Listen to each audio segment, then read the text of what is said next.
I know I'm a little late to the party, but it's better late than never. One Piece. But live action. An idea that on paper sounds like it would turn out really awful, but as you probably already know, it didn't turn out to be that bad. Actually, I think that's an understatement. It was really good. But to the people who've been keeping up with everything leading up to the release, this probably isn't that big of a surprise to you. Matt Owens, co-showrunner of the live-action One Piece, has been nothing but a positive for the show and the community. The showrunner being a fan and having an understanding of the source material goes a long way for the show's success. When Matt said Hunter x Hunter is mid, I knew we were in good hands. But Matt Owens isn't the only fan of the manga.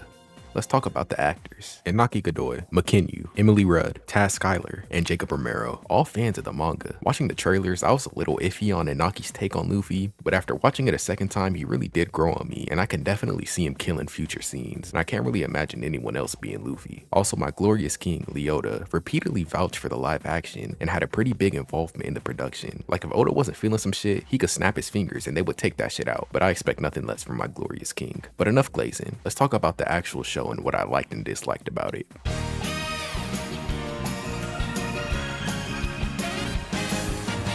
Not too much to say about this episode. It's similar to the manga, other than Nami having a larger role. Some things are flip-flopped around, obviously, like Zoro not being locked up from the get-go, and the little girl giving him the rice bowl inside the restaurant instead of the marine base. Now thinking about it, that really doesn't even make any fucking sense. Like, how is a little ass girl sneaking into a whole ass marine base? I feel like that's one of those things where it's like, because it's an animation form, it's easier to accept things that would be less believable in real life. Like, imagine that little girl sneaking into the marine base in the live action. I feel like that would look goofy. But in this show, they actually embrace the goofiness of the manga, at least the good goofiness.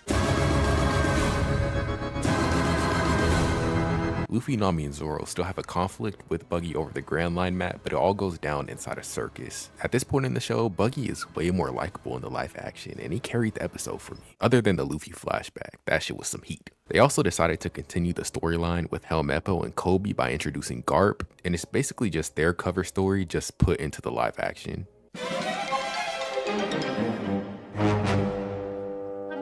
Syrup Village, a controversial arc to say the least, but I can't say I don't see why. I personally enjoy Syrup Village in the manga, so I was slightly disappointed with the live action adaptation. My biggest complaint with this arc is that there wasn't enough time for me as a watcher to really develop a liking to Usopp as I did in the manga. And it doesn't stop with Syrup Village. Even in future episodes, it feels like Usopp is just this comic relief character, and they remove what made Usopp special to me, which is his bravery. I think Usopp being a big ass bitch only makes his moments of bravery hit so much harder. So much was removed from this arc, like Usopp's relationship and extreme care for his village and the Usopp Pirates. The Usopp Pirates were so important to Usopp's character, and to just remove them completely is a decision I can't agree with. Like Usopp in the manga, deadass got his shit rocked for his village, and then this nigga ain't sacrificed shit and gets rewarded with a kiss. Like, come on, bro. Other than that, the episode and outfits looked phenomenal, and they actually fixed one of Oda's biggest flaws as a writer and fully killed off Mary.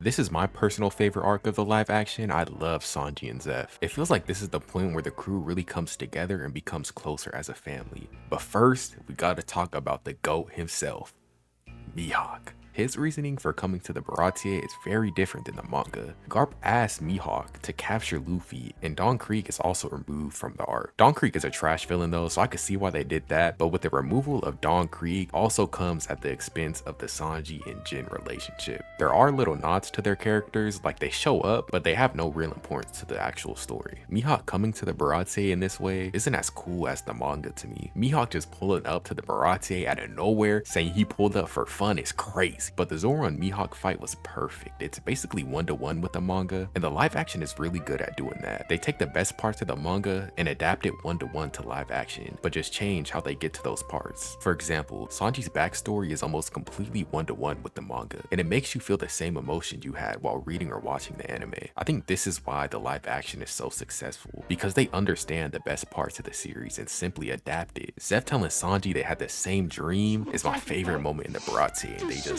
just perfected it, bro.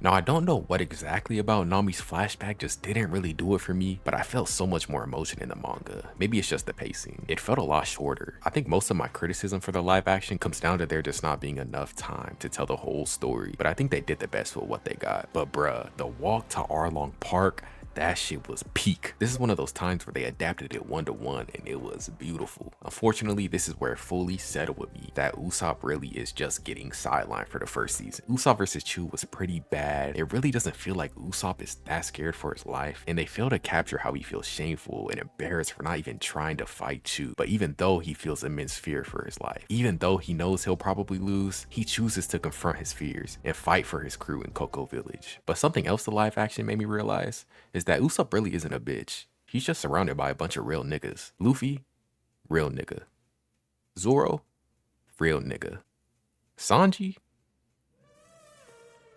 real nigga. Y'all telling me if you saw this ugly ass fish, y'all ain't running either? That's gotta be racist. There's no way. They celebrate the defeat of Arlong with a good old classic One Piece party. But unlike the manga, it gets cut short by Garp himself ordering the arrest of Luffy. Kobe and Helmeppo both refuse, and then Garp beats the dog shit out of Luffy. After the fight, Garp reveals that it was all just a test to make sure Luffy was truly ready to be a pirate and take on the hardships of the Grand Line. Kobe and Luffy finally say their goodbyes, Luffy gets his bounty, and then the Straw Hats all declare to achieve their dreams. Buggy and Alvida team up, Garp promises to train Kobe and Helmeppo, and one of my favorite scenes, Mihawk informs Shanks of Luffy's bounty. We get a season 2 teaser of Smoker, so hopefully that means Logtown isn't cut out from the show completely, just save for the next season. Season 2 has already been confirmed, and I will be there no matter what. I know I didn't talk about the Marine storyline that much, but unironically, Helmeppo was one of the funnest characters to see grow and develop. So yeah, those are most of my thoughts of the live action One Piece after watching it twice. Pretty good, and I'm truly happy to see its success.